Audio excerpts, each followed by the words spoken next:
Oh, I turned it down too far. That's what happened. Wait a second. Oh my gosh. Truth Serum Talk is where you are welcome to sip, share, and repeat every Tuesday at 8 p.m.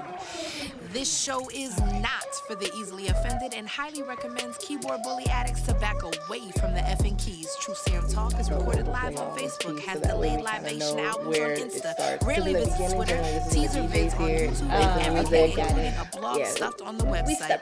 I'm your host, Sunny D, because I heard OJ will kill you. So, that's what normally he plays, so we good, so we can start. So hey, welcome to Truth Serum Talk, where I am your host, Sunny D. And today we are on location, actually. Yes. We are, if you guys don't know who this is, do you want to introduce yourself, darling? I'm Angela Yee, and I am one of the hosts on The Breakfast Club. Also, I have my own podcast, Lip Service. Yes. If you guys don't know, she's Googleable, okay? So you can Google her.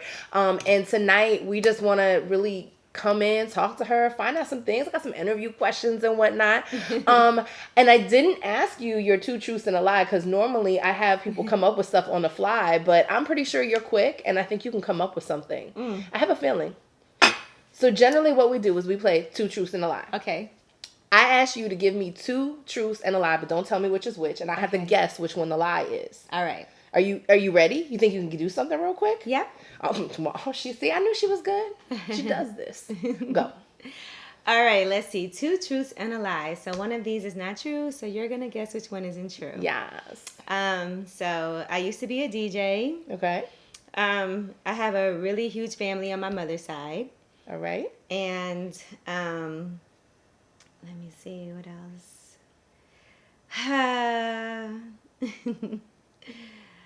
What else for 2? Oh, and then I had a security blanket that I slept with my whole life. Ooh, which one's the lie, y'all? I kind of want to believe the security blanket is true, just because it feels good. I don't know why. But I'm gonna say you have a small family on your mother's side, so that's the lie. Mm-hmm. That's right. My mom's the only child. Look at that! I've done my research, y'all. I know some things, so. That's funny. So again, we're on Truth Serum Talk, where we come to you Tuesdays at 8:00, and today we have Angela Yee with us. So before y'all get too into this, just make sure you need to share this shit, because this is what we do. All right, so we're gonna jump in. Okay. I want to talk about you, obviously, but before we do that, we like to do a segment we call Gossip, and that makes us have to drink. Okay, that's so fine. I know we already cracked a little. We cracked a little. She made some mimosas, y'all, so pinky's up. So I'll take a drink to that real quick. Cheers. Yes. Almost finished yours. I did. I already refilled mine. Oh, you refilled? Okay, all right. Mm-hmm. Here, I got you. We'll do more, and we'll do this. We'll do the tequila and the mimosa. It's fine. Yeah, it's a good mix. It is so good, though. So my pressed juice. Oh, yes, your pressed juice. So talk about your pressed juice while you're pouring. This is my drink fresh juice, and it's all organic, non-GMO, vegan. Everything. Only thing in here thank you. That is my. Only thing in here is the actual juices. So you see, this is apple, lemon, ginger. And then when you look at the ingredients, you see ingredients: apple, lemon, ginger. That means it's good. There's no like weird words you can't say. Exactly. So this, first of all, I'm hoping and praying that this comes down to South Jersey, where we are, or Philly area, because this is amazing. So cheers to you. Thank you for doing Yet this. Again. Yes, pinky's up. So I'm going to make you a drink, because I hear you are a fan of tequila. Yes, I am. I love tequila. So let's hope we can score today. Today I'm going to make you a margarita, but a fall margarita. Okay. So I'm changing some of the ingredients. Clearly not everything is going to be the same. What I want to do is, instead of like a basic rim with lime and salt, some people like sugar, I'm going to do a honey rim. Okay, good, because I don't like salt. Good. Okay, so the salt over here was just in case. That's perfect, because I'm not a salt lover either. But it was just in case. Oh, that's nice. So I'm just doing a little honey rim there. So I'm going to honeyfy these rims. This is official. When I make drinks at home, I don't do all this. Oh, I love it. This is what makes it fun. So we put the honey on the rim. So we got our rim job down. I know that sounds dirty, but that's how we keep it. So in here, we're going to add our tequila. They didn't pay for a sponsorship, so we're not going to tell you what kind it is, but it's good. Okay. Okay. So we're going to add a little tequila in there. And then this is a mixture. what I did here, as you can see, there's a lot of pulp at the top because I'm going to have to do some heavy shaking. You want to shake that? Okay. I'm going to let you do some work. Let you do some work. So in here, we've got pear nectar. Ooh. And then I mixed it in with some grapefruit and orange slices. Okay, I love that. So I love pears. I love grapefruit. Try to mix it up a little bit. Okay. Thank you, darling. So we're going to put some of that up in here. That's exciting. Try to keep it exciting. I like to make drinks in my blender, too. That always makes the best, honestly. Yeah, with real fruits. It does. But it gets loud when you try to do it and you're recording stuff. People don't like to hear all that. And then I'm going to add some trip sec. Okay. Boom. All right. And we always do inaccurate measurements here because that's what I'm good at. And then we're going to squeeze some fresh lime in here. Okay. All right. Everything fresh. I try to follow your suit, a fresh stuff. When you make things fresh, it always does taste better. We try, it does. So let's just hope, because I'm going to tell you a secret. Are you ready? Yep. I never taste the stuff before I make it. Oh, really? Okay. I go on the fly. So yeah, if it's nasty, I'm sorry. We have other stuff, thank goodness. So has anybody ever told you it's nasty? No, I've never had anybody say it's nasty. Okay, I've had people tell me it's strong. Okay, so I've heard that. that. So I've had strong, but never nasty. Generally, I do. My last drink last week turned out amazing. My DJ is a brown liquor drinker only. Okay. And DJ 3D was loving it. What I did was I took 2 different kinds of moonshines and I mixed in organic apple cider. Okay. And then I just topped it with apples and cranberries. Wow, that sounds great. It was That's knockout. a fall drink. It was knockout. I'm excited though. This has all the ingredients I really like. Well, let's hope. This is everything. You said, let's hope. Let's hope. That's all we could do. And I'm just gonna put an extra little bit of fresh lime on top because I always feel like that makes it better. So. All right. And I forgot to put the good. ice in there. And, that's what we're hoping. It looks good and it tastes good because that's what we want. Okay, whoops, little splash. Sorry, guys. So then what I'm going to do is I'm going to top it off with just a little extra fresh lime juice because I feel like that always kills it just in case it's a little strong. Ooh, it's a squirter. Watch out. So boom, we got that. And then what I like to do is make it pretty. Yes, we got to make them pretty. We want to make it stand up a little. I'm going to do yours a little bit. This one, because this one seems stronger. Okay, so I'm going to take a picture of this. Okay. And while I do that, and we get into this gossip, I'm going to let you know what we're going to talk about here. Okay. So the first thing I want to know is, did you hear about the thing with Gina Rodriguez? Oh, yes, the Nword. So, yes. I want to know your feelings on it while I'm taking pictures. My feeling is this, right?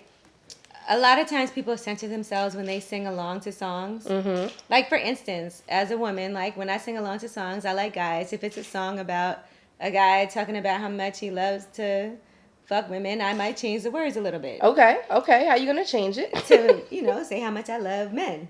So, I do that too. Right. So I'm saying I do feel like if you don't use that in your everyday life, just because it's in a song, doesn't mean that you should. Now, with that being said, I do feel like a lot of times people who are Hispanic, some people identify as Afro-Latino, Afro-Latina. Yeah. They do get a pass all the time. All the time. Right. So for that reason, it doesn't, with her, bother me as much. But I think she said so many controversial things in the past. I think with her specifically, people had an issue. Like, I know it was an issue before for J-Lo. Mm-hmm.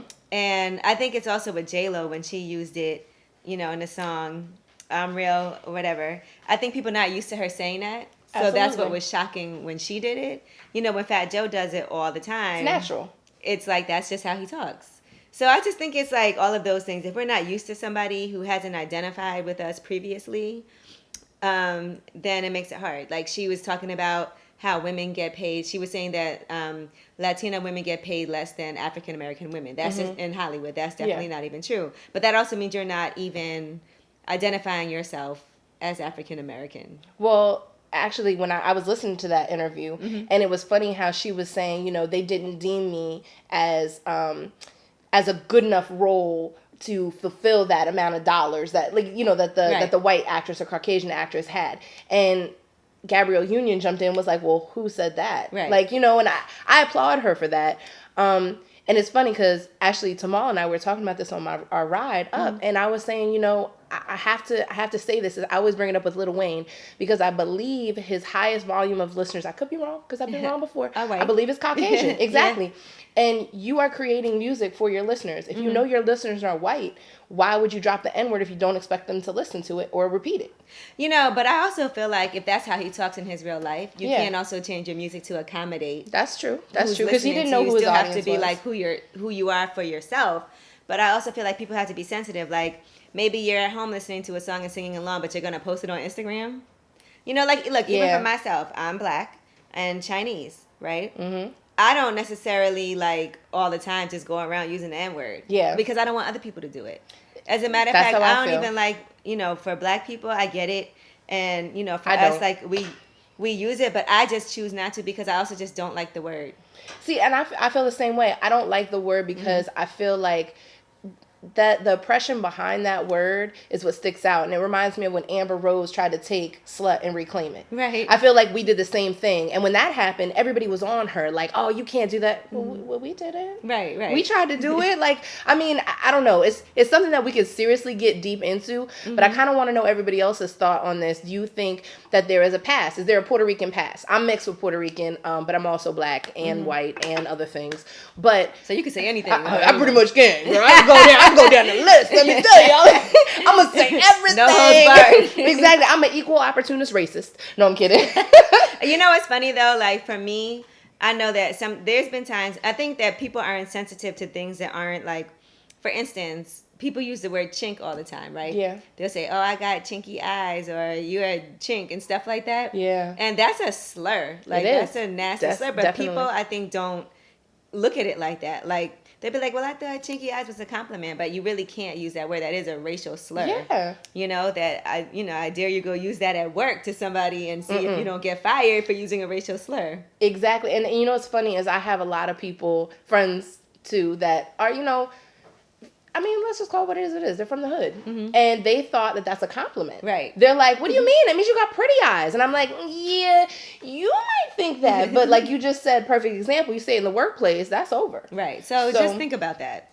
If you're writing stuff on social media or whatever, just think about how that could affect you. And social media in particular, and I think that's the bigger thing also is social media. Like, don't post things on social media that you have to think like, should I do this? Because if you think that, then just don't. Exactly. And I think that's the hardest part is that we don't realize how to censor ourselves right now because so many people are just saying whatever they want. Right. I'm not going to blame number 45 for that, but I'm going to say once he came in, things did change a little bit. People became more open and free with stuff. Mm-hmm. But I think like the N-word, for instance, I think that's always been it's a controversial word. It is, definitely. And different people have different thoughts and different experiences with it. Absolutely. And some people have been raised saying it. Right. So to them, it's like saying the word the. And then some people have been called that word, growing up. Exactly. I know I was too. So some people have heard that in such a negative way that they don't like it. Exactly. And so I personally have that preference where I went to a private school and there weren't a lot of Black kids there. And I definitely heard that word used so much that I stopped using it, even though I grew up in a completely Black neighborhood, going to school with a bunch of white people who felt like it's okay to say that to you. You just feel like, okay, this is not a good word. Mm-mm. And see, for me, I guess because of my skin complexion, I've always had issues fighting with people who not necessarily were always white. Sometimes people with my own race. Right. Because either I wasn't light enough for one part of my culture or I was too light for another part. Right. So it was always an issue. Like I remember the girls trying to cut my hair in a stall. Wow. Like I remember they were like, because my hair was longer than theirs. Right. And they, I guess didn't like it. I remember them saying, remember them old school scissors? The shink. I remember that. And I remember being in the stall, standing on the toilet, like flipping out. And then all of a sudden I was like, rah! Like I'm gonna come out fighting then. How dare you? Yeah, but I mean, I think people associate things differently. So I didn't like being called a light skin and a what, right. Light bright, almost white. I make fun of myself with that now because it's just true. It's who I am. But at the end of the day, I'm not a fan of the word. Right. For this specific subject though, with Gina Rodriguez, if you guys don't know her, she plays in Jane the Virgin. And I mean, I feel like you're Puerto Rican. I think that's a pass. To me, that's a pass because it's a mixture. But I think like I was getting some feedback from different people, and they were saying, it's based on her culture. Right. Like, did you come up in that? Because if not, then it sounds weird you saying it. Right, because there are people who are Latina, and I look at, but they're white Latina. Also. And that's the difference. Mm-hmm. There's a big difference. Right. So, like if you're Colombian, like Sofia Vergara. Yeah, she's not dropping N-words. Yeah, she shouldn't. She shouldn't. It's going to look weird, It's going to look a little strange, but... So that's the tip on the gossip today. So cheers to you. Let's hope we like this. Cheers. Dang. Let's see. All right, let's see what happens. Oh, this is really good. Oh, yeah. It doesn't even taste like there's tequila in here. Oh, there is. And I like the honey on the rim. Who doesn't like a good rim job? Mm-hmm. Mm-hmm. So I want to do a little quick truth with you. Okay. This is where you can give me as short answers as possible, unless, of course, sometimes I like to get in it. Mm-hmm. But I want to talk about you because I think it's important that people really get to know you. I mean, you interview a lot of people. Yes. I don't know how much you're on this side of things. Every now and then when I have something to promote. Well, I wanted you to fill in the other side, but I never like to do it ugly style, like how Wendy Williams. I don't want to call Wendy Williams ugly by any means, but she used to get down and dirty. Yeah, it was a different kind of style. Mm-hmm. I like it to feel comfortable. So trust me, I'm not going to ask you inside the box, and if I do, you can tell me what's your safe word. Okay. What's my safe word? Mm-hmm. Huh? No. That's a good one. When you you can hear. This is what my mama says. Mine's Destiny Child. Okay. No. So, everything you do outside of the Breakfast Club, right? Mm-hmm. Can you tell us more about it? Okay, it's a lot. Run us through. All right, so of course I have Lip Service. Yep. And that podcast comes out every single week, and that comes out every Friday. Okay. And we have that also filmed on Cinematic, so that airs on Cinematic TV's YouTube channel on Mondays. So we let it live on SoundCloud, iTunes, Tidal. Everywhere. Spotify, all on Friday, and then on Monday we put out the video. Okay. And so that comes out every week, and we've been doing a great job at making sure it really comes out every week. Good job. Because I think that's one of the things that's important is consistency, right? When you're doing something. Then I also am an ambassador for the New York Public Library. Wow. So we're in the beginning stages of starting a book club for some of the schools in the city. It'll be like Oprah. Yeah. So, but this is more like a young adult book club. Okay. Just to encourage kids to read more and be more involved with that. That's beautiful. So I also am an ambassador for the Barclays and the Brooklyn Nets. The Nets are my team, and this year everybody wants tickets to the game. Yes. So I work with them also. And then with Lip Service, back to Lip Service, we have a tour. This is our first ever national tour with Live Nation. So that's just kicking off this week. So that's a big deal for us. You're coming to Philly soon. Yes, Philly, New York. We're in Cleveland, Chicago, Houston, Dallas, Atlanta, San Francisco, LA, Chicago. I said Chicago, Detroit. Yeah. Basically everywhere they are. That's what she is. She's like a Visa card. She's everywhere you want to be. So I have that, and then I dabble in real estate. I just bought a condo in Brooklyn. What? So this is my house. It's a 2-family brownstone, and then I just recently closed on a condo in Williamsburg in a beautiful luxury building that I actually, fortunately, just got a tenant in really quickly. And then I have a couple of houses in Detroit. I started off with 3. I have 2 left. I sold 1. I'm keeping 1. I'm going to sell the other. And I have Drink Fresh Juice, as you know. Yep. This is the Fresh Juice Company, and I also own the Juice Bar with Styles P and Envy, Juices for Life in Brooklyn. Mm-hmm. So, yeah, those are some. Did we miss anything? I mean, I have my running club. I was gonna say you got more. I know there's more. Yeah, I have Run with Yee, so that's the run club I do once a month, and then I also have my book club, Angela Yee's book club, and we do that once a month. Also, we did a mini hiatus, but when we come back in January, we have it much bigger and better than it has been. So, wow. Yeah. Okay, so if you're not tired already, I don't know how she pulls it out looking so amazing and not having bags under your eyes. I definitely have bags in. You don't look like it, honey, so that's all that matters. So what is the most ridiculous thing that someone has asked you to do or buy for them, friend or family? The most ridiculous thing. We know it's happened. That somebody has asked me for. See, the thing is, I feel like, has anybody asked me? I mean, I don't know if he was serious, but I did buy my dad a car, and then he asked me for a new car because he was like, this one's old now. And you were like, I don't think he was serious. Oh, he wasn't serious? He might have been. Who knows? Nobody's ever asked you, like, to pay their rent or to... None of my friends have ever asked me to do that, no. Well, to you're pay lucky. their rent? I'm trying to think. Well, because I know sometimes people ask for crazy. I mean, listen. I mean, we just gonna put this out there because I think everybody knows I don't make Angela Yee money by any means, and I've had some wackadoo questions come my way. You know what? I'm really blessed with my family. People in my family really don't ask me for anything, and I think with my friends, like I've definitely had friends ask me to loan them money, but nothing too crazy. Like, and I think for the most part, when your friends borrow money from you, they don't really intend to pay you back. So I always look at it as I'm giving them money. Yep. So it's never it's never too much that I feel like, damn, I'm gonna miss this.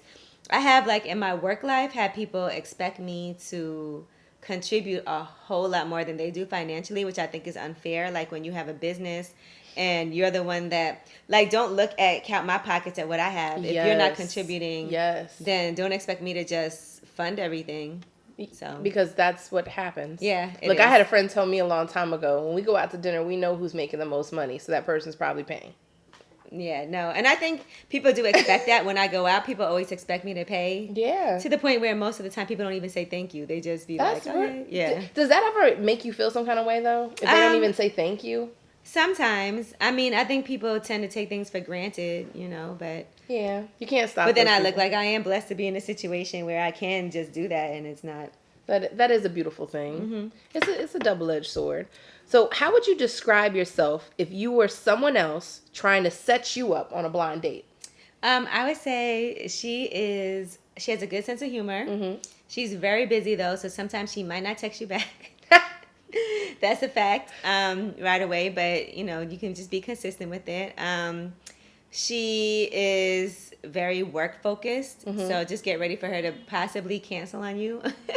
Oh, do you cancel a lot? Are you the cancel queen? I try not to. And I think I'm better than most people because it has to be like, for instance, like a couple of weeks ago, I had an interview I had to do set up, but I had to cancel at the last minute because I got at the last minute a chance to be on Empire, but I had to fly to Chicago. I think most people will understand, like, okay, I get it. You're going to take so that it has chance. to be extreme. Like, I try to do whatever it is that I can if I'm committed to something. I reschedule, sometimes. Yeah. But I try to make sure I don't try to reschedule more than once. If I reschedule one time, I'm like, we got to set this in stone. And I think one of the most important things is to let people know as far in advance as possible if you're going to have some type of, something else going on, something that interferes, a conflict, then as long as you let people know early enough, I think usually that's good. So I try to let people know as soon as I know. I think they'll say that I'm just a nice person because I think pretty much everybody would say, yeah, she's really nice. You are really that's nice. how people describe me. And she's tired all the time. Oh. No, this doesn't sound like a good date. No, but I mean, terrible. But you're nice, and I mean. What do you say about people who aren't attractive? She's really nice. But she's pretty. Listen, I'm sitting here next to her. She's gorgeous, all right, guys, so she's fine. But, I mean, I always think it's interesting to hear how you would describe yourself to somebody else. Right. Because it is. It's just like, well, would I say that? I don't know. I sound And she's very independent. I say that. People will say that about me. Like, people always tell me it's hard to do stuff for me because I do a lot of stuff for myself already. Yeah. So any, guy I've ever dated has always been like, well, what am I supposed to get you? Because you're like, I got that. Yeah. I'm good. Thank you. Mm-hmm. So one thing about you that is not Googleable, what is it? So, I can look up, I can see your age, I can see where you were born, I can see your jobs, but what's one thing about you that's not Googleable? One thing that's not Googleable. I like that word, Googleable. Let me think. I don't know, I never Google myself. Never? Never. That's a good thing, though. I think that as I progressed in my career, I learned to stop looking at comments on other pages and not Google myself because you'll drive yourself crazy when you see things that you're like, that's not true, who said that? So I just stopped doing it, and it has made life very peaceful. I stopped that years ago. That's so good. I don't even know what it would say about me on Google, but maybe a secret. Do you have a secret? I feel like I'm pretty, let me see, what's not Googleable?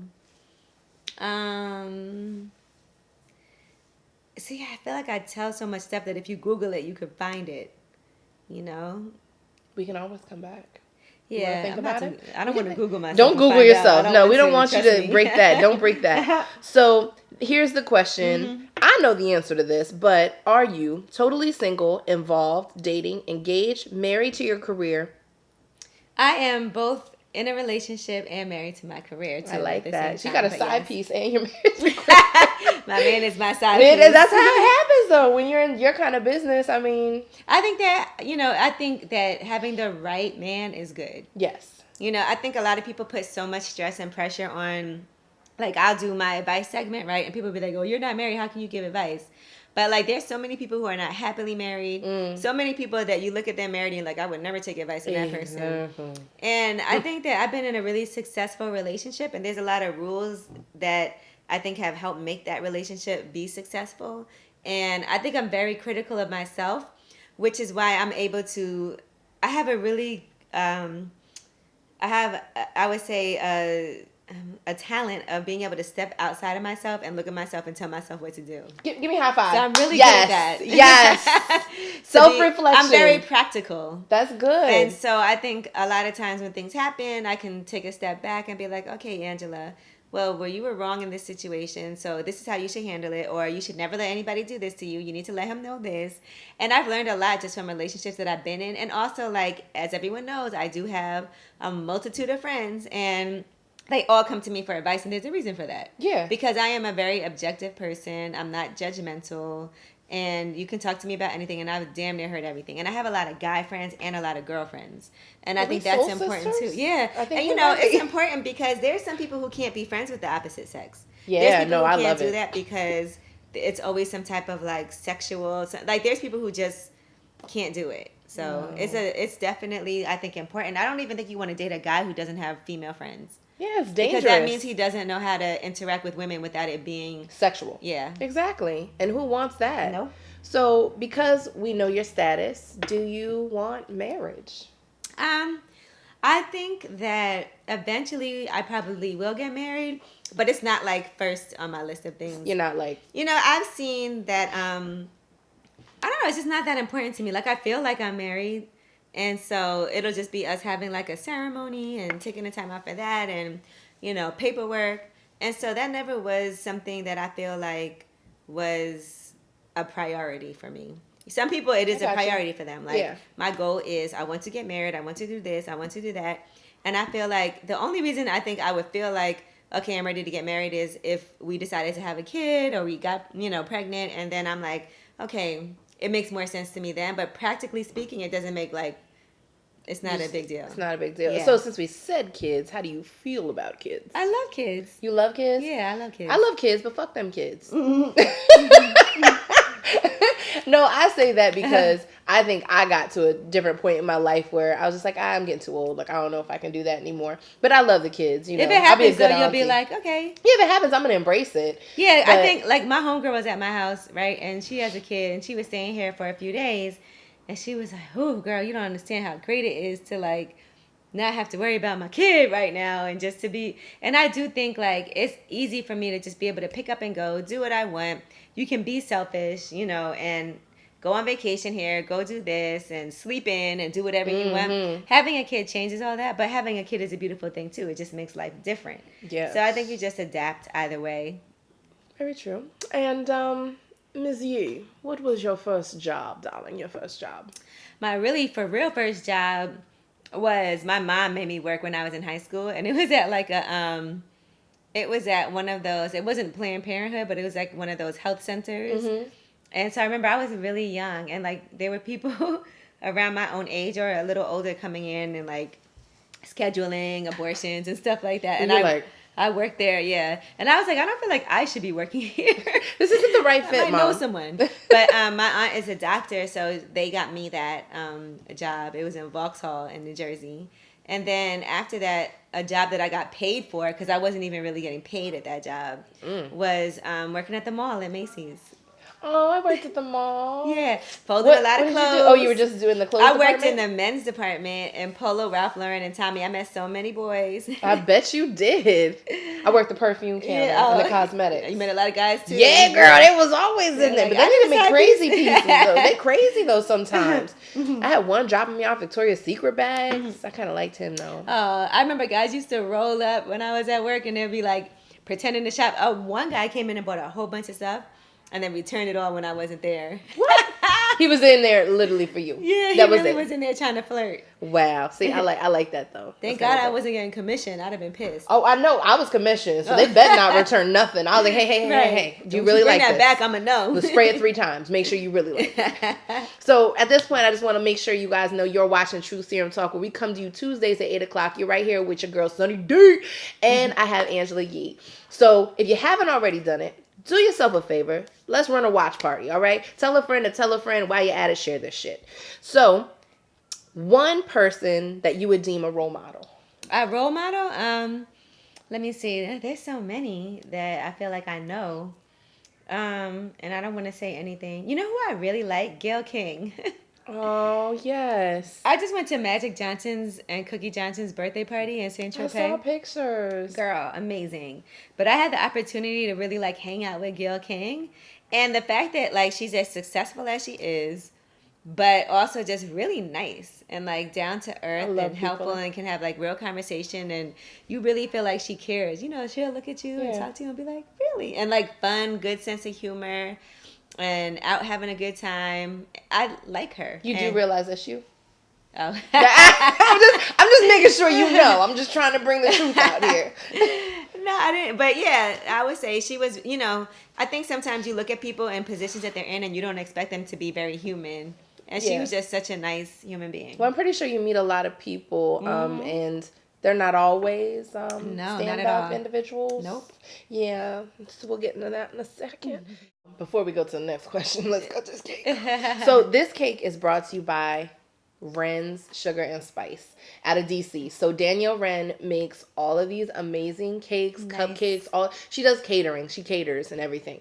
And I wanted you to taste this, and I think she wants you to taste it too, hence why she sent it. Look at her packing job. We couldn't even open it. We had to do a whole video. Scissors. But let me tell you something. I've been waiting to eat this cake because I was looking at it this whole time. So like, we're going to eat this cake? Yeah, you're going to do it. You got to taste it first. Tell me how it goes down. Ooh, that's what she said. This is thick. This is thick. That's what she said too. This looks like this looks serious. All right, here you go. Well, I was gonna give you this one so you could have it first, but no, we're gonna do it at the same time. Same time. Okay, let me grab the other one. Okay, got it. Yeah. So if you guys are in the DC area ever, I would suggest going to this woman's page, Wren, WHRENS, Wren's Sugar and Spice. Well, let's taste it. Let's see. I mean, I already know that her stuff is always good. This is a pound cake?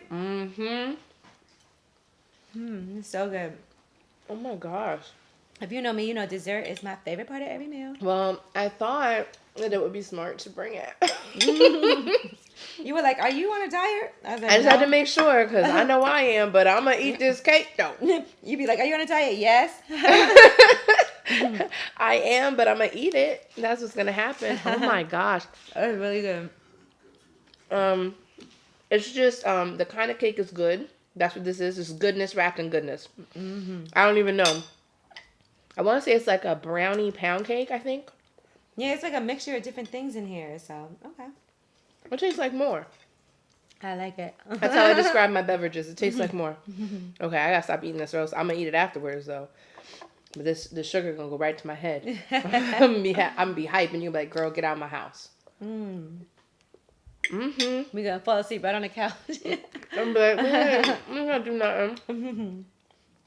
Oh my gosh. So I have to tell you, her red velvet cupcakes. Well, I'll be in DC on tour. I'll be in Silver Spring. Well, I need you to pay her a visit, or I can tell her where you'll be, and I'll make sure she brings you up some love. She actually just she made a birthday cake for Robin Thicke. Oh, nice. Yeah, and I was like, oh, good. I'm so proud of her. Oh, yes, you got to get in here. Come on over, girl. Paris, just interrupt the recording. All right. Walk through. It's natural. It's fine. Look. This is what happens. She's like, can I have some cake? Hey, the cake is important. And once we found out there were no nuts in it. No, smaller. She cut hefty pieces. She said, yes. You gonna eat this cake, Anime. Okay, you need to put this here. The cake is going down. See, look, that's not that big. Okay. Cake for breakfast. You can't beat this. This is the breakfast of champions. You know I'm gonna eat the whole thing, so. I'm gonna eat it, just not right now. I gotta wait a second. Because it's so... Back to the regularly scheduled program. Yeah, we good. So while you're chewing, I want you to answer and spit cake at the camera. No, I'm kidding. Have you ever been fired? I was laid off, yes. You laid know how off they is don't call different. it fired? No, because I definitely was fired. They were like, you've been laid off twice. That happened to me. So the first time, it was when I was working at Virgin Records, and it was D'Angelo's label. Okay. And I just did not get along with his management. And they were the ones that also, this is such a conflict, by the way, like to have your management have the label deal also that you're assigned to and just handle all your business, because they were definitely doing him dirty. And I just didn't get along with them. Like, they were just kind of condescending, not good people. And so it was, what really happened was one of the guys who was one of the partners, he called me in his office one day and was like, hey, I think you should sleep with me. Like, he really said, I thought we were having a meeting. And then when I was like, I wouldn't do that if you were the last man on this planet. I walked out and I didn't know what to do. And I called my best friend, and she was like, Angela. She was like, don't quit till you have another job. So I was like, all right, the next day I got laid off. Really? The very next day I came back in. So I was like, all right, cool. Well, since we got to the subject, what is up with your boy? Who? Gucci. Oh. What is that about? I don't know. Look, I just said the other day, it don't really matter to me, because I look at it like this. Your whole story is 10 to 15 years ago, me and Melissa Ford interviewed you, according to you, on lip service, according to you. Melissa don't even know him, by the way, never met him. Oh. But according to his story, me and Melissa Ford interviewed him, over 10 years ago. And, did the interview, and then afterward, I sent him a text message. Yeah. And he curved me, I guess. If that's the whole story, I'm fine with that. Yeah. Like, as long as the story doesn't end with you saying that we had sex or something happened, or there was any type of, go ahead, run with that story. Keep on telling it, and I'm fine.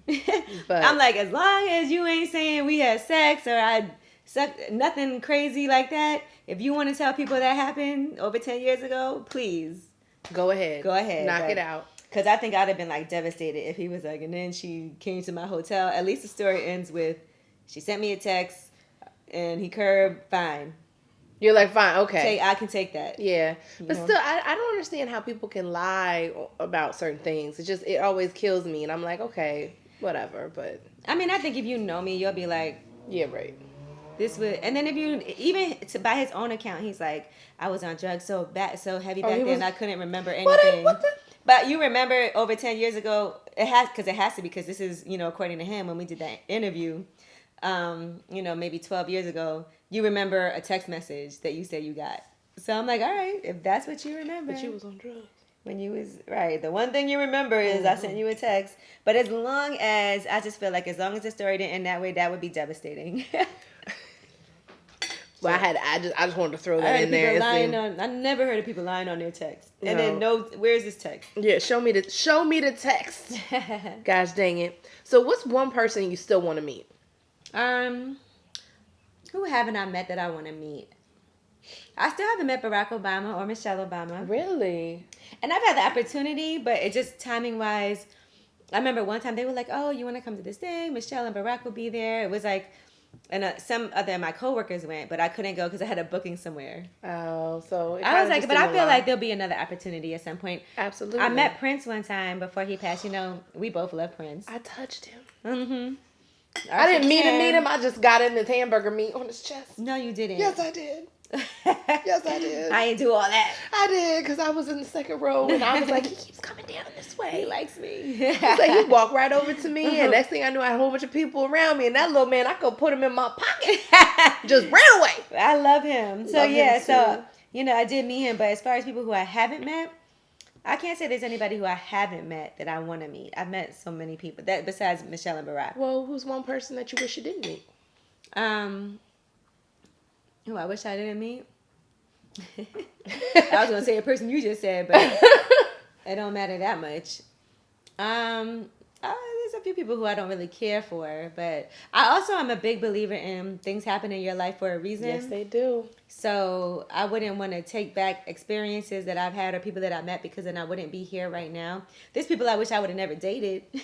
Well, gosh, my list can go on and on. There's definitely people I'd be like, what the fuck was I thinking? We just be at different stages sometimes. But, again, like, things are good now. So I guess, you gotta, like they say, kiss a lot of frogs. Yes, you do. Before you get that prince.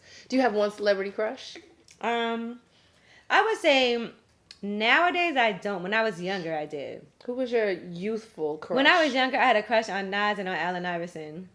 Girl, me too. Yeah. But something about that crooked tooth and AI. I remember when I actually ran into Allen Iverson, like legit ran into him, like boom, boom, boom. And I was like, I looked at him Did like. You touch his chest hair too? I didn't mean to, but he wasn't that big either. I looked at him and he just started laughing because I looked at him like, what is wrong with you? You don't see me walking? Like, come on. But actually, it was funny. But yeah, that's it. But that's when I was a lot younger. Like, okay. I've done met both of them now. So did you when you met them though? How did you feel? Were you like, because I know LL Cool J for me has always been my number one. Him and Prince, like literally, and then right. I mean, I definitely felt it for Prince. Yes. It's just funny because now you'd be like, that's so funny. I used to have a crush on him when I was younger. Yeah, that's it. But I wasn't like, people done went through a lot of stuff since back then. Well. I mean, generally that happens, but for me, I know no matter what would happen in my life, I think if I met LL, I would still feel like... I'm surprised you haven't met him. No, I've never had the opportunity to meet him. He was really nice. I met him, and actually, Magic Johnson and Cookie Johnson's birthday, his wife was on that trip. She has her jewelry line. Yeah, she does. Really nice. It is nice. Mm-hmm. And shout out to them for their long love affair. Oh, you want to shout them out now? Yeah, because I still love them. You low-key hate them. No, I'm not playing with you. I love their relationship. I'm kidding. It gives me hope. And his daughter was there, too. She's really cute. My daughter was there? That's so cool. Like, daughter, you better stop. I didn't say it. Hey, no, I'm just joking. But listen, hey, LL, if you watching, boo, just know you got to get you a cup of Sunny D. You just said I still love it, their but not like that. No, like a hug, just a hug, like a sip of Sunny D, maybe not a whole cup, just a hug, a little kiss on the cheek, and I'll look at your wife and give her a hug too, because I don't want to disrupt no marriage. Watch out for her. But no, I'm not gonna jump on him because that's bad juju. I don't want the bad juju. I got my crystals on. I want good juju. I want good juju coming my way. Good juju. Who was your best interview? Ever that like stands out in your mind? Maybe it's not your best, but one that just stands out in your mind when you think about your interviews. You know what? A long time ago, I interviewed JB Smoove, and he was telling me how he ended up on Curb Your Enthusiasm, and I really liked his energy when we did that interview, and just his whole story about like fate and destiny, and preparation and all of that. So that always randomly stands out in my head. Obviously Jay-Z, because that's how I ended up getting my job officially at Sirius. Really? I didn't know that. Yeah, it was an interview with Jay-Z that I did. It was him, Memphis Bleak, and Young Chris. Right when Jay-Z became president of Def Jam. And I was only on probation at Sirius. And after that interview, I got hired because it was so good. So that always stands out in my head, too. I would say those are... I know they're very different ones. No, it's what stands out to you. But what stands out as your worst interview? Like something that was just... You walked away from like, oh my gosh. I think there's only been a couple of times that I felt like it was really bad. And this was also early on for me with random interview too with Dita Von Teese. And I remember when I was at Sirius, she came to do an interview with us after she did Howard Stern. But no one gave me like a heads up that she was coming. And so I wasn't prepared at all. And that was the one time I was like, there's no way you could ever just not be prepared in any way, shape, or form for an interview. I didn't know anything about her. And I remember it was just a terrible feeling. And I should have just not did the interview. That is harsh. Like they just walked her in. And you're like, who are you? I was like, wait, what's going on? I didn't really know anything. And it was just bad. So what's your favorite food and one you hate? Dessert. No. Dessert as I'm eating my cake. Anime. My favorite food? Let me see. Well, I always love a good Taco Tuesday. Oh, yes. And I've been making my tacos with, like, Beyond Meat. What's that? It's like fake meat. Is it still like Beyond good? Burgers. Yeah, it's really good. There's this health place by me, and they faked me out. I didn't know. It was like a pure vegan place. and I ordered a chicken cheesesteak because that's what it said. Mm-hmm. And you didn't know it was fake chicken? And it wasn't real chicken, and it tasted amazing. Yeah. And I said, you know, like this is my issue, y'all. When it says things like vegan beef, just take the beef out. Like, don't fake the fuck with me. Just say like it tastes like beef. Like it's not beef. But if it says vegan, you know it's not beef. But if I'm not paying attention, and I walk in. But you know the texture of it and the taste. That chicken, I couldn't tell. So that's good. They did a good job. If they would have told you that, you might not have got it. I wouldn't have. Yeah, so I might have tried it, but I was like, oh, I was like, this is so good. I was like, this, and my friend was with me. She said, well, what did you guys say? The chicken cheesesteak. The guy goes, and I was like, oh, so there's no chicken in here? But no, it was good. It was good. Mm-hmm. So what's one positive and one peeve about Charlamagne and Envy? Okay. Envy. We'll start with him. As a positive, hair's not cut. He's a good natured person. Like, he is a good sport.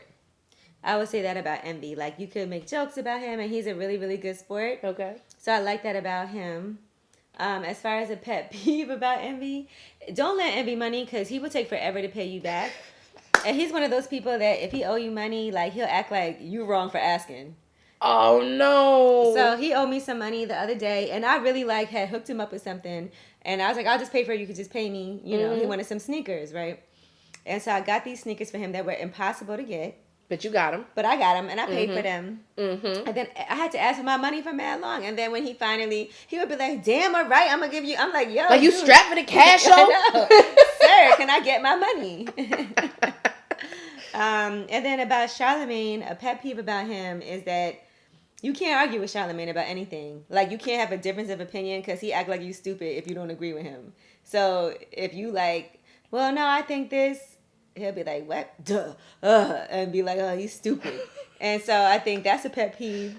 And then a positive thing about him is that he also has a good sense of humor. So he can, tell funny jokes. Sometimes they be like too much for me and too overboard. But sometimes they're funny. Sometimes he's funny. See, that's, what's funny is I always say that's one of my issues that I have with people is when we have differences of opinion, that's fine, right? Right. But don't try to make me believe what you believe because you think what I believe is wrong. We all have opinions. Or think that, like, what I'm saying is invalid. Yeah, exactly. Like, I can feel however I want to feel. Right. I've had my own experiences that make me feel a certain way. And I think especially as a woman, I look at things differently than he might look at it. And I have a different understanding of certain situations. And so, and I think also, like, for me, when it comes to that, if I say something, he won't, like, think it's true. But if someone else says it, then all of a sudden it's true. I call that the customer service. What do I always call this? The second person of customer service. Like, I used to do this thing. I used to work on the phones. And I remember I would literally be like, oh, hold please, you can speak to my manager. I would pick up the phone right away. And they would listen. Like, because I'd be like, hello, so what's the problem here? Yeah, You sound more authoritative. Yeah. Right? Does that sound good right there? I put on my voice to be good. So... what is one song that never gets old to you? Adore by Prince. Oh, I love that song. I could listen to that anytime. My spirit animal, I swear. What's your 2020 goal? My 2020 goal is I've been doing all these investments. Like I said, I really want to buy a Airbnb vacation home. Like, I want to buy a vacation property that I want to go spend time at, but that I can also Airbnb and make money off of. That's dope. So that is my goal for 2020. And yeah, I've been doing good with my goals. You're going to do it. I see. I've been doing good. And bring the juice bar to Philly, South Jersey area. Okay. Boom. There you go. Let's throw that in there. I'm not throwing it. I'll be there all the time. I'll be like, shout out to you. Yeah. All right. That's good enough reason. Hey, I'll be there. Describe a perfect day, like your dream day. What would be a perfect day for you? Sleep late. Yes. Sleep for a full 8 hours. That would be amazing. And it always ends with a massage. So that'd be good. Shout out to my masseuse, Shalik, because let me tell you something. I don't know what I would do without him. Let me see. Drinks. Yes. Might be today, girl. Cheers, girl. It's right now. We just don't have massages. Shalik, where you at? We still got time. But then also making some money. Like, I love a day where you can passively make money. Where you gotta teach me. Can you look at your account. You be like, oh, came in. Listen, you can take me under your wing and teach me because I need to know how to make mailbox money. I'm trying to learn. And then like doing something fun, like maybe even if me and my boyfriend just go out to eat, like things like that I don't do as much as I want to. Yeah. That's fun for me. And my friends bringing their kids over and me getting to spend time and see everybody. I'm the type of person I try to get everybody to come at once. Like if I have a free day, I'm like, okay, y'all all come over. Everybody come on. Yeah, everyone come on. Do you cook? Not as much as I used to. I never have time, but I can cook. You can? That's good. That's a not quality. Like you. Listen. Not everybody, hey, but if you can, that's all that matters. Mm-hmm. So, do you have a favorite quote?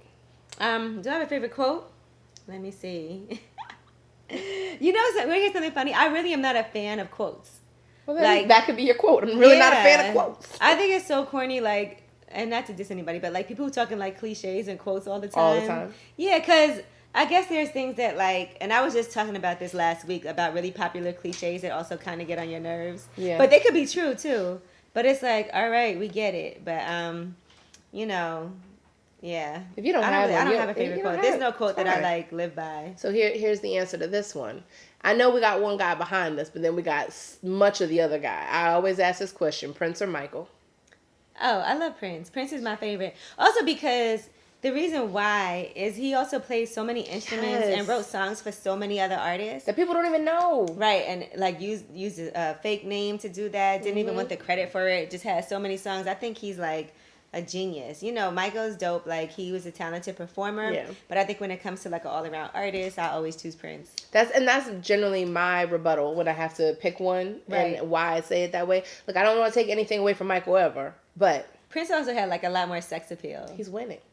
I mean, I never seen a man be so pretty, and I'm like, hey. He got his butt out. You still okay. I was like, look at your butt cheeks out. Give me them cheeks.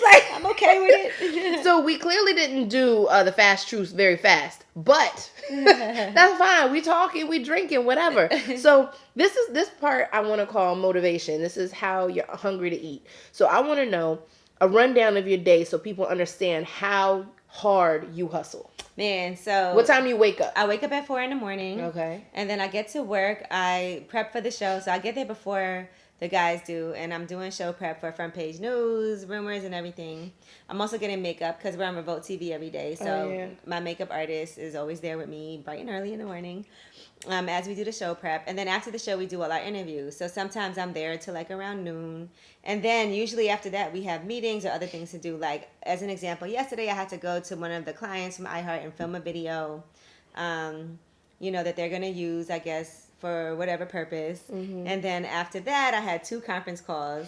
Then I was supposed to go to an event last night, but when I came home, I passed out on the couch at 7:30. Oh, it was over. It was over. So that was it. But then it's always just a lot of emails, phone calls, responding to people, all of that. So how do you organize your time and make time for the relationship with yourself? So usually what I do is, as far as organizing my time, I put everything in my calendar on my phone, and that's how I know what I have to do every day. As far as for myself, I do try to make sure anytime I see a little sliver of time, I got a facial this week, right? Mm-hmm. And I have been trying to get one for a month. I just haven't had time. So I knew at work, these 2 interviews got rescheduled. I was like, okay, I could leave a little earlier today, this and that. I just scheduled it right then. Usually it's very spur of the moment. It's hard for me to plan things way in advance. Really? Well, because you have a tight schedule. Yeah, so, and shout out to come Paris up all the time. I'm pretty sure she helps you, right? Yeah, as much as she can. I think a lot of things she don't even know about. You guys are busy. Yeah, because there's a lot of things at iHeart that she don't really have to deal with that I have to deal with. Yeah. That she might not even know. Client meetings, she wouldn't know that I had to go, film this video or whatever. And then even with lip service, a lot of that I have to deal with and handle. It's a lot. Yeah. It's a lot. And there's a lot of people salespeople from work. And then, Paris is always doing the schedule. And then there's people hitting me up who know me personally. And so sometimes I even forget to relay, I have to do this, Yeah, that's a lot. It's a lot. I mean, but you do it flawlessly.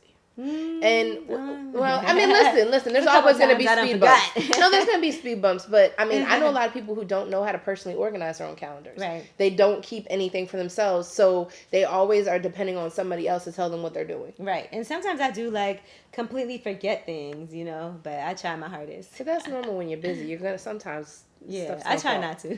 So, what do you think the calling is for your life? For my life, I mean, I think ever since I was young, I knew I would be a writer, so that still is going to happen. Okay, but I feel like an author. Yeah, ever since I was in kindergarten, I was like, this is what I'm gonna do. I'm gonna be a writer. So I still believe that's my calling, but I also believe that I'm living my life right now to be able to write that. And I haven't worked on my book in months, but I've been working on it. So That's I feel like exciting. there's just so many experiences that I have to share that are going to be really great for people to hear about that they might not have ever known before. I'm excited. I want to read it. Do you have a spiritual routine? And if so, how do you keep yourself centered? As far as spirituality, I think the main thing that I always do is I always have conversations in my head, right? And I really talk to God in my head all the time. And I try to make sure that I'm very aware of not just talking when you need something, but more just like being grateful. Yeah. And so I practice that a lot, you know. And then I also believe in just do great things and great things will happen for you. I'm not a vindictive person. I feel like, and anybody will tell you this, because I tell people all the time, you don't have to do anything because whatever that person deserves, they'll get. If it's something great, it'll be something great. And if it's not, you know, people always, I think, end up having the universe responding to what they're putting out. It does. It absolutely does. And I understand. I thank God for even the bad that happens. Right. Because I feel like it all molds us. Right. So, right. You know, I mean. That's a good practice. It is because that's a hard thing to do. In the beginning, it's a hard pill to swallow. And it's one of those things that you get mad when it happens. But then I always try to do the next day when I do my daily affirmations. I always like to thank him for the good and the bad. Right. It's just, you know, good practice for me. Did you always know this is what you wanted to do? As far as radio, no. That was something that just kind of happened for me. Okay. And I ran with it, and I turned out to be good enough at it to be able to have a career in it. So, not that. And even being an entrepreneur, I never even really had considered it when I was younger. My whole life has been me kind of re-pivoting to something different. Okay. So, I could see a new pivot coming. You feel it? Yeah, I feel it. You feel it? There's something she ain't telling us, y'all. No, it's no not. kidding. I just feel it. No, that's good. That's good. So, again, right now we are with Angela Yee. We're in her home. And Truth Serum Talk, you can catch us Tuesdays at 8 o'clock with your girl, Sunny D. And right now we're asking Angela a bunch of questions. We're coming to the end of our interview. So before that, you know, fire in some stuff. We're going to try to reply once we come back around with this. And my other question is, what's the biggest lesson you learned? The biggest lesson I've learned is that a lot of people that you might think you know and have seen or heard stories about or present themselves a certain way are not really that way in real life. And so it's a lesson to learn because you don't ever really want to be disappointed. There's people that you might have looked up to, or they might act like they're this great, amazing person, and then you find out who they really, really are. And I just think it's important to know that people will present to you what they want you to believe. Absolutely. But that might not necessarily be it. So don't put too much faith or hope into things that you can't control. I can't expectations. Yes, right? Expectations. I can't control what a person is like in real life. I can know what their image is. I can know what they present to the world. But that doesn't mean that's who they are. Well, see, that's why it gets me angry, I think, when people are like, they hate the celebrity or they don't like so-and-so. And I'm like, do you know them? Right. Like, and sometimes you don't like somebody that you don't know. It works the other way around. You might think this person is the worst person and then find out you were completely wrong. Exactly. And then sometimes you might think they're the best person and you're completely wrong. That's because he tries to act like he's this great guy and he's really not. Expectations are a hell of a drug. So what is one thing that shocked you when you became noticed? Like, what was one thing that shocked you about like other people? I think that people can be very transparent. You know how it's so true that there's people that really didn't care about you, but once they think that you can be a benefit to them, all of a sudden they care. Yeah. And so that was a lot to have to deal with at first. And also people you thought you were friends with who can be really petty and jealous and say really nasty things about you that aren't true behind your back. And, you know, that's just a symptom of jealousy. Well, one of my questions here, so I'm just going to jump to it. What would you say to all your haters? I mean, I can't blame you. I love it. Yes. I can't blame you, boo. What can I say? Because I think I've never had a person hate on me that was in a like better position than me. I think normally when people hate on you, they're not in a better position. It's because they look at what you have and it is why does she have it and I don't have it, or how did she get that? Because they're not happy with themselves. So and when sad. people aren't happy with themselves, they project that onto you and they try to blame different things. Oh, well, she must have did this. Oh, well, she's that way. It can't just be, well, she worked really hard, so she deserves it. Exactly, and that's why I think social media is so dangerous, because people just use that to be, like I say in my intro, the keyboard bullies. Like, they use that as an opportunity to say things to you that they would never, ever, ever, ever, ever, ever, ever, ever, ever say to your face. Right. And they think that the internet protects them. And, sometimes it's just sad because, like you said, people just are not happy with themselves. And it's like, dang, why can't you support me or be happy for me? I'd be happy for you if it happens for you. Until they want a job or an opportunity. And Oh, you absolutely. look at what they wrote about you 3 years ago and you're like, sorry, boo. Right? And then they mad again. Yeah. Like, you don't remember what you said? What advice would you give to somebody watching that wants to be in your shoes? I would say that networking is really important. Make sure that you understand that's part of what your job is. It is being great at what you do, working really hard, but you have to make those connections. It's one thing to be great, but if you don't ever get out in the world and talk to people and put it out there that this is what I want to do, there's people who have great connections and get into great positions and don't even have that much talent. So if you have talent, then you definitely have to make sure you get out there and politic. Wait, say that one more time for the people who weren't. I don't remember what I said. No, you said the people were like... Those people out there are those people, though, that have the great connections and are not that talented. And it kills, because I'd be like, what? I know people that if they meet you and they think that you're important and can help them, they will hit you up constantly, send you positive quotes, become your best friend just because they feel like you can benefit them. See, and it's funny, I do quotes. I do strong women check-ins. One of my hairdresser actually got me onto this, and I have reached out to people who I deem as bosses. Right. It doesn't necessarily mean I want to benefit from you. It's just I just a nice feel little like shout out. Yeah, I feel like because I feel like people who are in certain positions in life don't always get a check-in. People never check to say, Angela, but how are you doing? Or people always just want something when they're hitting you. And you're like, what does this person want? No, and so, I'd be nice. I'm just checking, literally just checking in, just making sure you're good, because I want to make sure that that you're great, because I think that there are so many women out there, and nothing against the men, but I just feel like women, we carry a lot. Yes. And I think that we don't always have a person to check on us and make sure we're good, and sometimes it's the ones that are the strongest, that are holding down the most, that just need somebody to be like, you good? And that's genuine, and that's people that you know.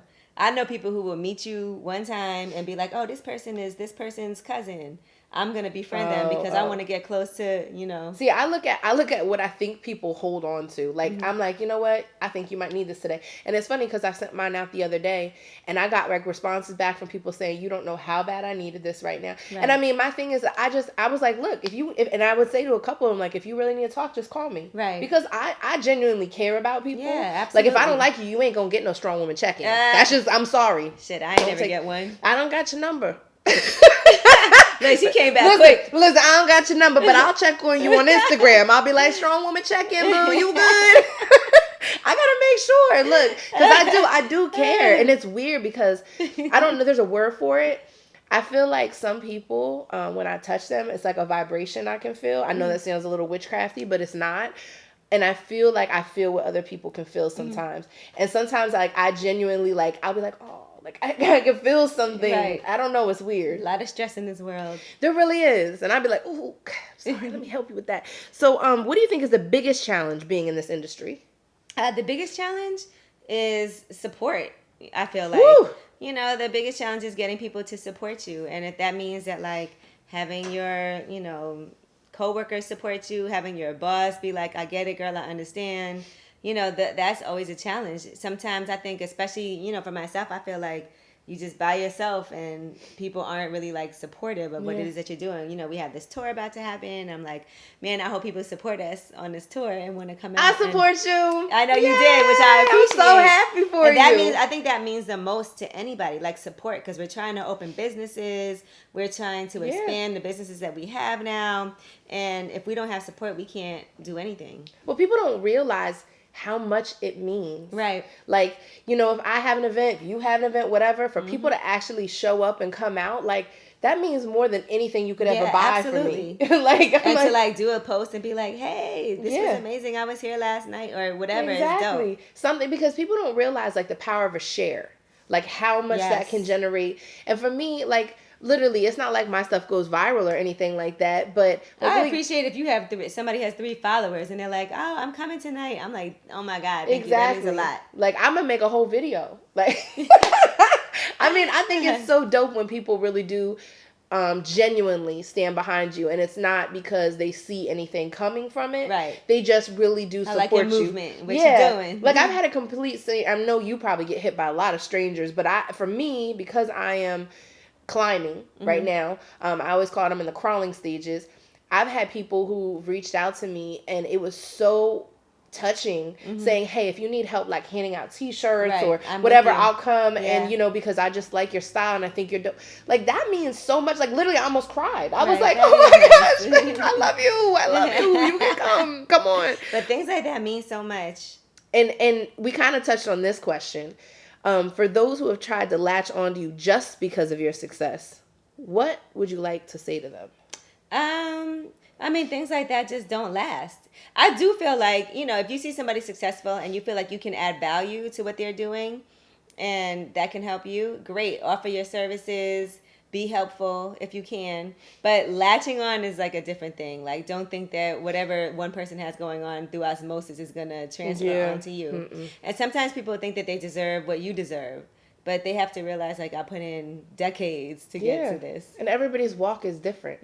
It doesn't mean that you're going to have the same walk. So, and do you think there's enough room at the top for all of us? Of course. I think there's so much money out there to be made and to get that we haven't even touched on it at all, period. Like, not even 0.00001% at all. So there's just so much space. I mean, we really have a lot of catching up to do when it comes to our networks. Just because we've been oppressed for so long and not allowed to do certain things, with redlining and education and finance and all of those opportunities that they try to make sure weren't available to us, that we got to come and take what's ours now. And that just means that we have to help each other. Like I say, I really think that, cooperative finances and all of that is so important. Well, what's funny is I started to write this question in here and I could not phrase it the way that I wanted to. So I took it out, but it's funny that you started bringing it up because, like, I always try to support Black-owned businesses as much as I can. We have a melanin market that comes down to our area and it's become really huge, like, in the past, like, couple years. And it always upsets me, though, when they don't deliver correctly. Right. So I'm just like, I wish that we could find a way to obviously correct the challenge. Like, it's a challenge if you can't deliver what you're supposed to deliver. So why can't we help each other? So, like, I know myself, because I do marketing, I always try to help these people that I don't know. Like, hey, don't take this the wrong way, but because you're having trouble with this, can I help you? Right. I don't even know some of these people. Right. I mean, I've reached out to some people who are in my direct network to try to help them with flyers and different things, just because I feel like if you do well, I do well. Like, I want us to all shine. Right. Like, you know what I'm saying? What do you think is the problem when it comes to, like, Black-owned businesses? Well, there's a few different things. I say challenge. I'm sorry. I hate problem. I think that it's also works in progress, right? Like, some of us, this is our first time owning a business. So it doesn't go as smoothly as we would like it to go at first. Even, like, opening a juice bar. I've seen people come to our juice bar. And the reason ours was smoother than I think most was because partnering with Styles and his partner Leo, they already opened 3. Oh, there you go. This one in Brooklyn was their 4th one. So a lot of those kinks got ironed out because of the experience that they brought to the table. Gotcha. Obviously with me and Envy on the radio, we had that advantage of being able to market in that way where we didn't have to, like, hire somebody to, and sometimes we just don't have the money to make things happen the way that we would like to make it, to invest into it. Some of these companies that are doing well, they've had millions of dollars, like, invested into them. Marketing's expensive. Yeah, and all of that to make sure that it flows well. When you're trying to work with a really small budget or no budget at all, it doesn't make it as easy. And sometimes we also have to charge more for things. Like, I know somebody who owns a drugstore in the middle of, in Brooklyn. I think it's in East New York. And their challenge is that they charge more because people can go get that stuff cheaper at Target, but because they can afford to sell stuff at a lower price, and so it hurts their business. But it's like, don't you want to support this Black-owned business in your neighborhood? But it is a challenge because people are like, well, I could get that 25 cents cheaper if I go to Target, and people will do that. Absolutely. So sometimes it is us having to say, okay, I'm gonna spend a little more because this is gonna benefit this business that's in my neighborhood. Even though I'm gonna lose a little bit, it's also me putting back into the community. So that's all things that we have to think about. But with all that being said, as a business owner, you do have a responsibility to make sure that you're open when you're supposed to be open. Customer service is on point, and that means you have to micromanage. For some people, that's their side hustle because they have to work somewhere else to make sure that they can even pay to have this business. And in that case, you just need the right partnership. Sometimes I think we also think we have to do everything on our own with no help from anybody. That's my problem. And sometimes you really need help. Sometimes you really need to say, okay, who can help me? Because we don't even want to ask. We don't. And a lot of times the reason I think, like for me, I personally, I don't like asking because I feel like I'm going to have to explain it all to you. I could have just did it myself. What if you don't do it right? I don't want to be mad at somebody for not doing it correctly. So I'm like, I'll just do it myself. And yeah, I do that too. But that's hard. And it makes it harder on us because then we have more stuff on our shoulders. And I always feel like this. I had this, I know it sounds so cliche, the like water cooler talk. Like literally, I had this at my job on how being a minority, we have to do everything so much better. Right. And we always have to deliver in like this seamless packaging just so we are one, like kind of equal to our, you know, everybody else. And it's hard. It's definitely not easy. And, you know, but I do feel like I worked so hard to get to where I got to and harder than everybody else. It makes you better. It does. So on the flip side, you be better at everything. Dang right. What else can you do? So listen, today I appreciate you so much. Oh, so much. Thanks Thank for coming you. to Brooklyn. Thank you so much. And listen, if you guys didn't already do it, just make sure to share this shit. If you missed anything, just rewind it. It's fine. You can rewind. Be kind. Remind. Remember that? From the Blockbuster days. But today we had Angela Yee on the show, and you know, we got some fun stuff lined up. So we appreciate you guys tuning in. Please do us a favor, share this shit, and if you haven't already followed Truth Serum Talk, please follow us on Instagram and on Facebook. And if you want the recipe today, that will go on the website as well as you'll see the picture on Instagram. So thank you so much for watching. Love ya.